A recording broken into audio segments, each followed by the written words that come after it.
Taking quickly. Wigley puts the cross in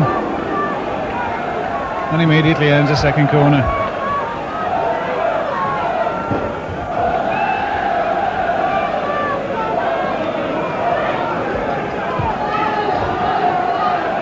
This time it won't be taken short. Floated into that front post. Hodge gets the flick on and Guy Whittingham's there. Finds the back of the net. Well, what's this? The referee has awarded an indirect free kick. Something must have been said. Ungentlemanly conduct. An indirect free kick. Rather unnecessarily conceded.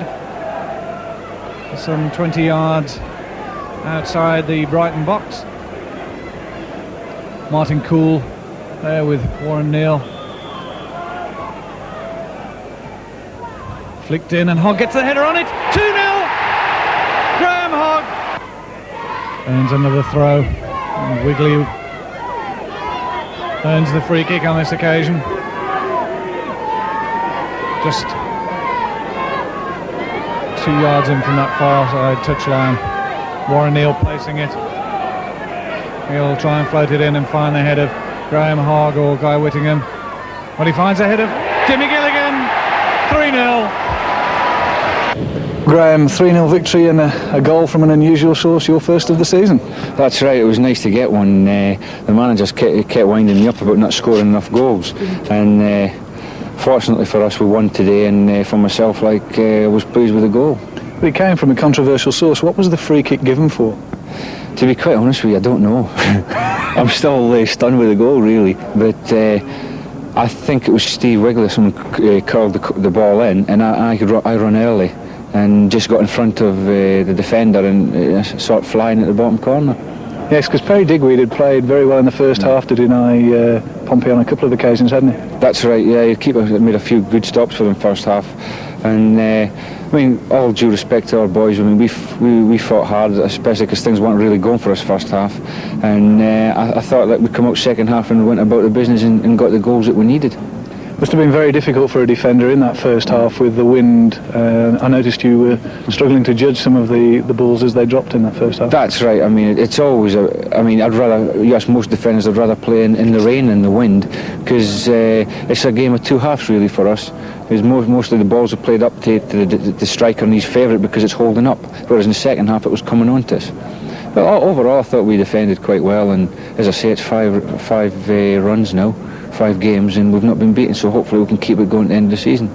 Now, I think you got a flick on maybe for the first goal as well, didn't you? That's right, yeah, I just got a slight nick. It was just like an eyebrows, you know, but as I say, it's enough.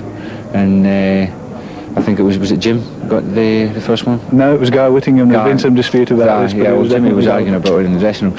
Yeah, and Guy stuck it away. Yeah. And you must be pleased now the way things have gone in the past few matches. You're well clear of any problems at the bottom now. Well, I think with the result today, I mean, the 3 points today should keep us out of the trouble, really. Flicked in and Hogg gets the header on it. 2-0! Looking back on the season, I suppose you could say we finished the season pretty well, because at Christmas time we found ourselves in the bottom 3.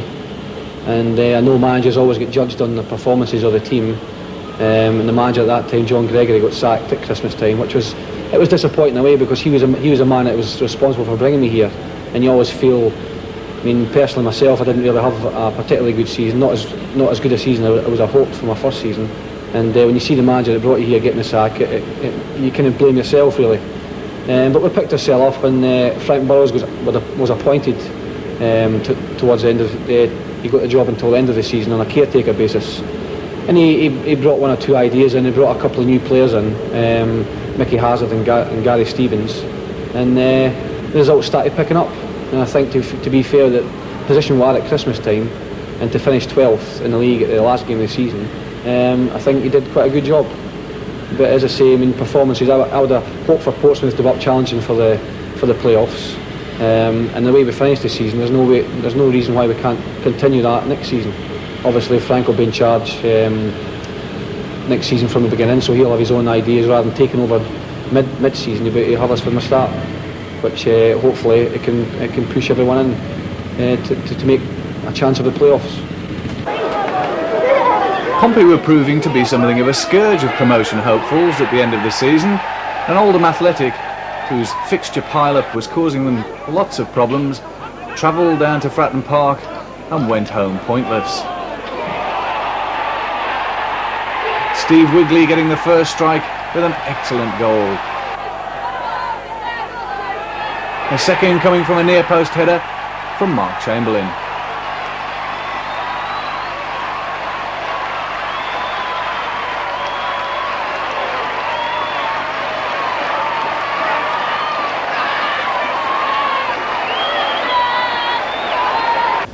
Now, Dave Gunter, you're one of the chaps who organises the Young Blues. What's the Young Blues?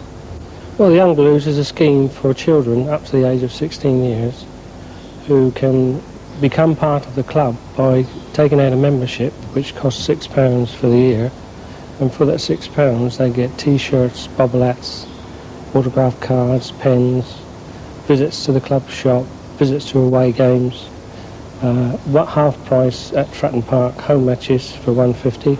They've got their own section to stand in, and they're looked after by our own stewards from the Young Blues. Well, it's not just about watching football, is it? They get the opportunity to learn some of the skills and play the football too. Yes, they get the opportunity at all half terms to play football under the FA coaching courses, and of course they come along to Fratton Park to watch the professionals and learn it through that way as well. How long's the scheme been going? The scheme has been going for about 7 years, but the club itself has been involved with it for the last 2 years. And has it expanded over that 2-year period? Oh yes, it has. We've got over 1,300 members, and those members come from all over the world. We've got members in Australia, West Germany, Poland, and in all parts of the British Isles. Now, I understand you've got a pretty slick girls' team too. Yes, we do take girls as well, and they in fact are in a league, and they're picking up the game very well as well. What about the future then? Do you see any of the Young Blues that you know as members going on and becoming professionals? Yes, I do. In fact, 2 of the boys that are in the youth team actually started out as Young Blues, and we hope one day that perhaps one of them will make the first team, and we'll be very proud when that day comes. What about next season then? Some more expansion for the Young Blues? Well, hopefully, from what I understand, the new concept of the ground is going to be all-seater stadium at some stage, and obviously the Young Blues will be part of that. But I want to see the Young Blues following the First Division, and I hope that'll be within the next couple of years. How important is the football aspect of it, or is it just really an excuse to get young people off the streets? Well, the idea of the Young Blues originally was to take children off the street corners and to give all children, not only the good players, but the bad players as well, to learn a bit of football and to learn a bit of sportsmanship. And I think this is ideal in the Young Blues scheme itself. And how much part of the club are they now? They're very much part of the club. The manager is very interested in the youngsters. In fact, not very long ago, the team went to France and won an international competition, and that was backed by Portsmouth Football Club, and we're very proud to be part of Portsmouth Football Club, and we hope that they will be in the First Division very shortly. Now this is an interesting place to come, the Pompey shop, where all the souvenirs are kept and hopefully sold. Paul is the manager here. What kind of things do you get asked for most, Paul? Mostly it's the home and away kits, but we do a comprehensive range also in all the sports and leisure wear as well. And what about larger items? Well, we do all sorts really, basically right the way through, but we do even things like BMX bikes for children, things like that. Make good Christmas presents, I should think. Make very good Christmas presents, yeah. And novelty things too, mugs? Mugs, novelty statues of the players, t-shirts, quite a comprehensive range on that as well. Do the t-shirts bear the players' names? Yes, we've got one for Guy Whittingham, and next season we'll do one for the manager, Frank Barris. Fine. Now, is there a great changeover in stock from season to season? Do you design new things and restock? Every season we sort of try and bring in new lines, yeah. What about Christmas? That's got to be a busy time for you. Very, very busy, yeah. Extremely busy on mail order as well. So if people can't get to the shop, how can they contact you? They can always phone in. There's always somebody here for the phone.